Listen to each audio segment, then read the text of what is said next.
95 out of 100 traders lose. You knew that before you funded the account. Everyone knows that. It's the disclaimer at the bottom of every broker's website. The first comment on every trading forum. The sentence people say right before they fund the account anyway. You funded the account anyway. Because the statistic is about other people. The ones who don't research. The ones who don't have a system. The ones who trade on emotion and luck and tips from strangers on the internet. Not you. You were different. You were the 95%. Twice. This is the story of how you became the 5%. Not the version where you find a system nobody else knows. Not the version where one trade changes everything. The real version. The one that took longer than you planned, cost more than you budgeted, and looked nothing like winning for most of the time you were doing it. By the end of this, you'll know exactly which level you're at. You'll know what separates the traders who make it from the ones who don't. And you'll know the one thing the 5% have that the 95% never gave themselves. Level 1, confidence without evidence. $1,500. You saved it over 4 months. You built a system from videos, forums, a second-hand trading book with someone else's notes in the margins. You read their notes too. You don't know if they made money or lost it. You assume they lost it. You assume you won't. The system has rules. Entry signals, exit signals, stop placement. On paper, it works every time because on paper, you always enter at the perfect candle and exit before the Lex reversal. On paper, you are already in the 5%. The market is not paper. First month, up $180. You screenshot it. You save it in a folder on your desktop nobody else opens. You don't send it to anyone because $180 sounds small out loud. But inside the room, alone with the platform still open, it feels like proof of something you can't name yet. Second month, you give it all back, plus $200 more. The system didn't stop working. You stopped following it. A setup almost qualified, so you took it. A stop was almost hit, so you moved it. Almost is the most expensive word in trading. It costs you every time you use it. By month 4, the account is at $700. You don't add more. You size down. You keep trading. You don't know it yet. But sizing down into adversity instead of sizing up to recover is the first real decision a profitable trader makes. You made it by accident. It still counts. The first rule. At level 1, confidence is not an edge. It's a liability dressed up as preparation. Level 2, the statistic lands. The account hits 0 on a Thursday afternoon. Not one dramatic trade. A sequence. Each decision reasonable in the moment. Added together, they become the story of how you lost $500 in 11 weeks. You close the platform, you sit at the desk, the screen goes dark, you look at your reflection in it for a second. Then you open your phone, you check Instagram, you put it down, you pick it up again. Nobody texted, nobody called, nobody knows. Your friends think you invest. That's the word you used once at lunch and never corrected. So now you invest. Except the account is empty and you're sitting in a dark room at 2 p.m. on a Thursday, and the only thing between you and admitting the statistic was always as about you, is the decision you make in the next few days. Most people at this level quit. Not dramatically. They just don't fund the account again. They tell themselves they're taking a break. The break becomes permanent. The statistic stays at 95% partly because of them. You don't quit. You don't know why. But you don't. You sit at the desk for another hour. You open the journal you barely used. You go back through every trade. Not looking for the bad ones. Looking for the line. The exact entry where the version of you that was following rules became the version managing a disaster. You find it. Week 6. One sentence. Adjusted size because setups feel less reliable. Sounds professional. Reads like a trader making a calibrated decision. It was the beginning of the end.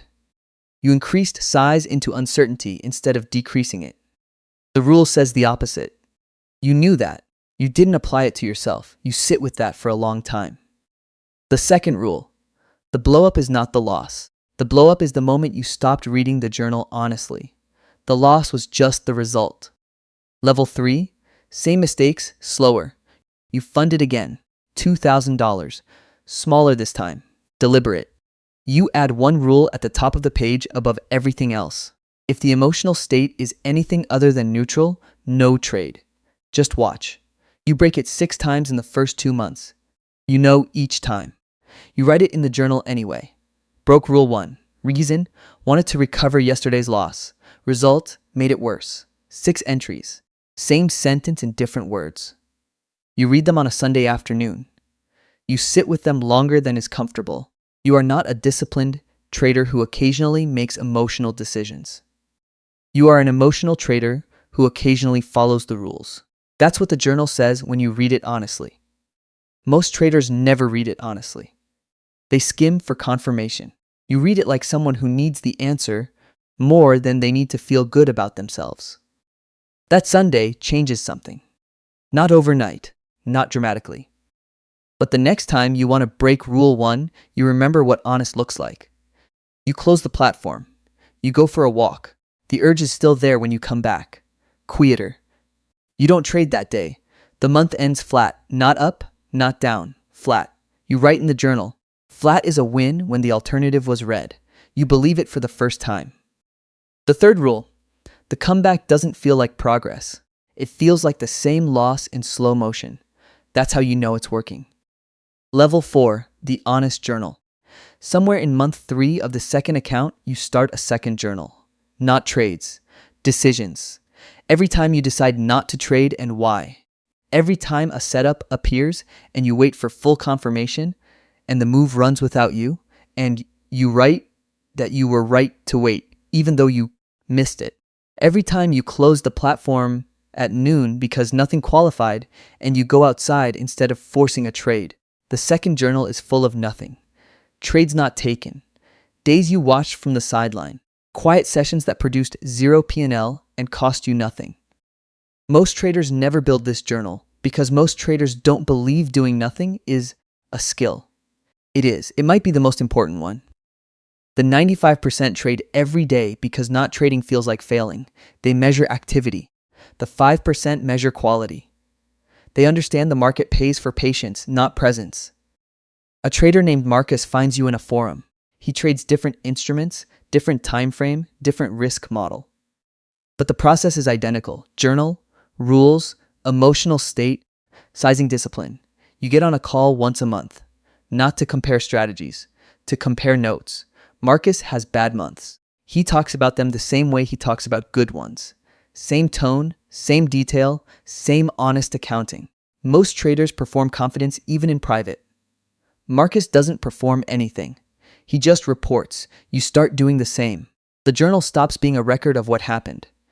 It becomes a document of who you are when nobody is watching. The fourth rule: the journal doesn't track your trades. It tracks your character. And character is the only thing that compounds without a market. Level 5, the silent plateau. 6 months of following the rules. The account is up 11%. Not exciting. Not viral. Not the kind of number anyone posts about. You run the projection forward. Same rates, same consistency, compounded. The number at 3 years is large enough that you read it twice. The math is correct. You've checked it. But the number feels far away and the present feels like standing still. Your coworker got a promotion. Your friend just bought a house. The group chat is full of things people are building. You are sitting alone at a desk, watching charts move and writing in a journal about trades you didn't take. The scoreboard everyone else is using doesn't have a column for your last 6 months. Not because you're losing, because what you're building doesn't make noise yet. This is where most traders who survived level 2 break. Not from a loss, from the silence, from doing everything right and receiving nothing dramatic in return.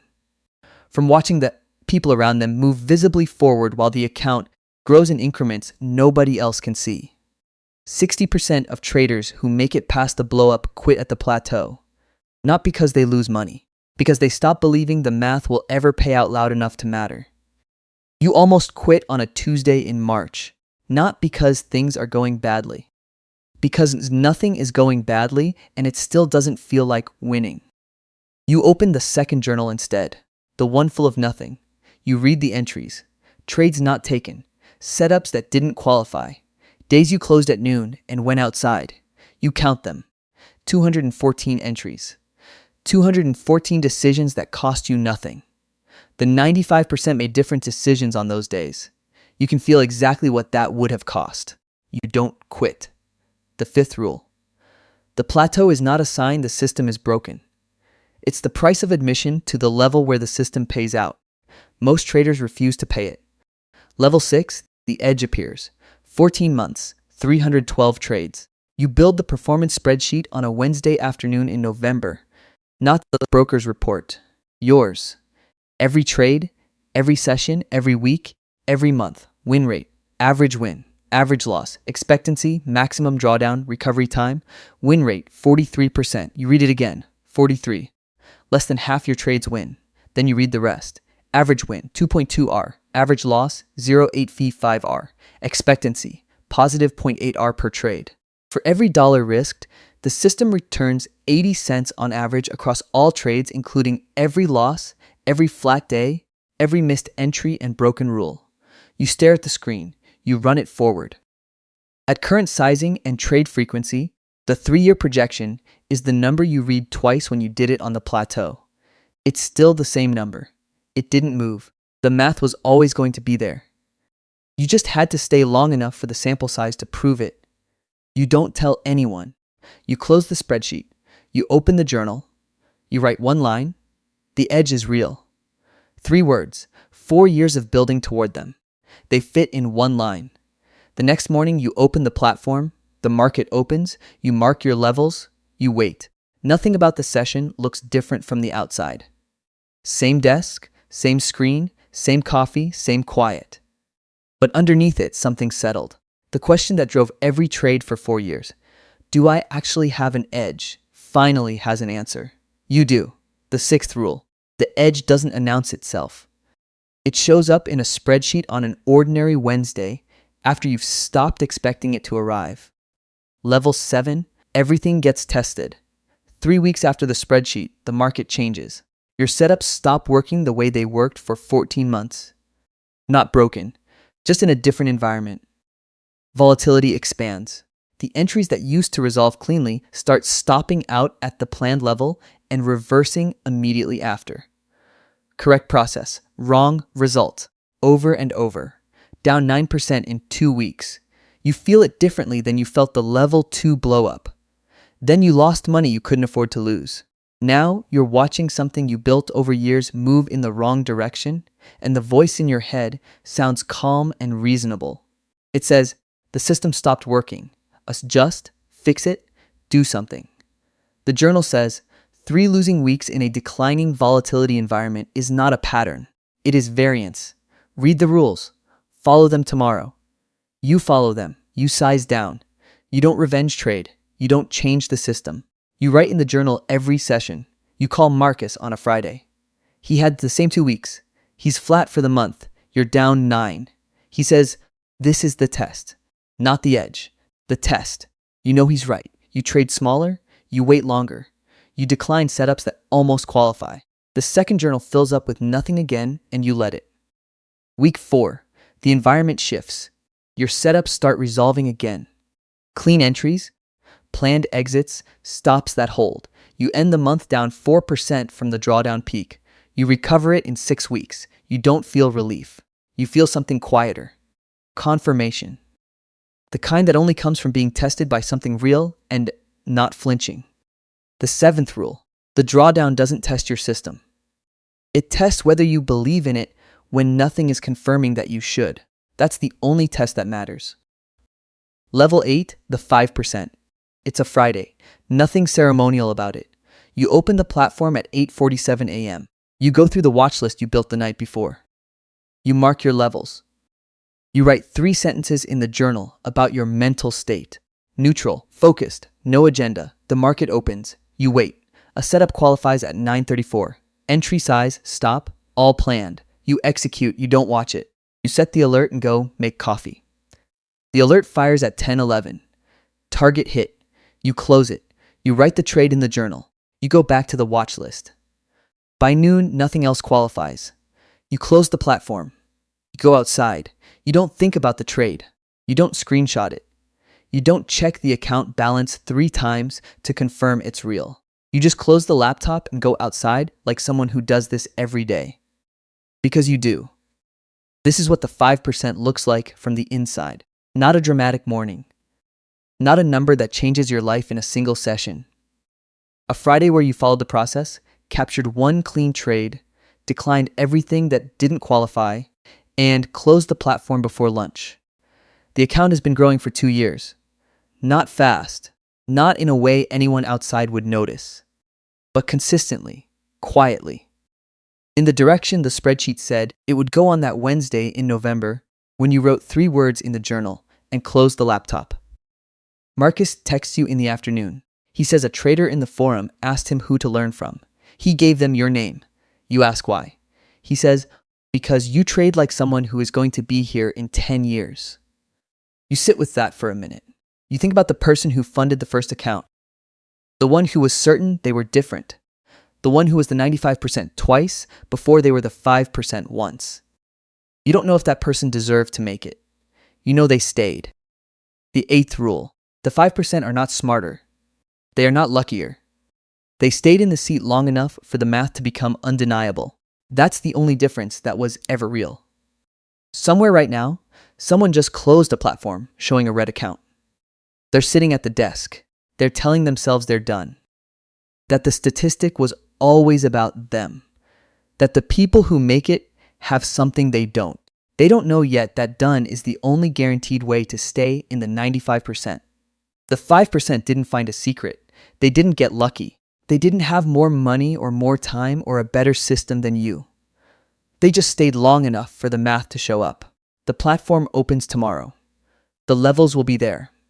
The journal will be honest or it won't. The rules will be followed or they won't. The only question is whether you'll be in the seat.